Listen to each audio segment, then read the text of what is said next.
I just moved in, and the college girl across the hall reported me to the police, claiming I was stalking her out of twisted obsession and peeping on her while she showered. When the police showed up at my door, she was crying her eyes out, pointing her finger right at my nose and screaming, "Pervert! You've been using binoculars to spy on me every night! You even posted my photos online! I saw you! Those disgusting leering eyes of yours make me sick!" The neighbors around us started pointing and whispering. Some even shoved me, calling me the scum of society. This creep should be chemically castrated. He looks so normal on the outside, but he's actually a peeping Tom. Facing their accusations, I removed the sunglasses from my face, revealing two deeply sunken, empty eye sockets. "Officer, tell me, how exactly does a blind man peep on anyone?" My voice wasn't loud, but it pierced through the chaotic air in that room like an awl. The neighbors who had just been shoving and cursing at me froze mid-motion. The middle-aged woman who'd been leading the charge stood there with her hand still raised in mid-air, forgetting to lower it. Every pair of eyes in the room locked onto my face, or more precisely, onto the two hollow, eyeball-less cavities where my eyes should have been. These were the permanent marks left on me 3 years ago, in a fire. The lead officer was experienced. His name was William. He froze for a moment, then furrowed his brow, his tone thick with impatience. "Don't lie to us. Whether you're really blind or not, we'll find out at the hospital." The girl across the hall, Mia Lee, paused her crying for a beat, then burst into even shriller sobs. "He's lying. He's just trying to get away with it. There's no way he can't see. He stands by his window watching me every night. Those eyes, those eyes." She seemed to want to describe my eyes, but the sight of my empty sockets scared her speechless. She just pointed at me, trembling all over. "Disgusting! This is so disgusting!" Her outburst stirred up the neighbors again. "Right! He must be faking it! These days, criminals will do anything. He'd even claim to be blind just to escape punishment." A young man even stepped forward indignantly, trying to grab me by the collar. "You scum! I'm going to teach you a lesson today." The police officer blocked him. "What are you doing? Everyone stay back! The police will handle this!" He turned to me, his eyes still full of suspicion and disgust. "You're coming with us!"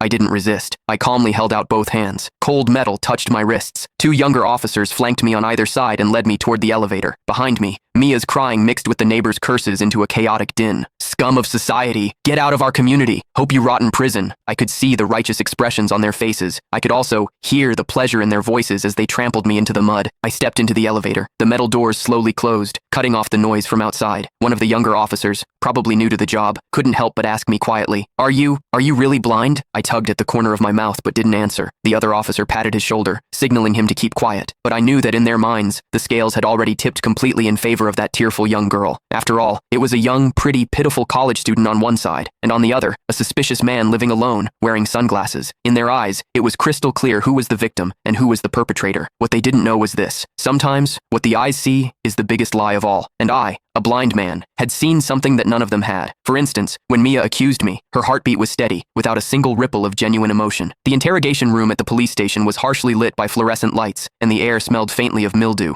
I sat on a cold metal chair. Across from me were William and a female officer taking notes. Name: Lucas. Age: 28.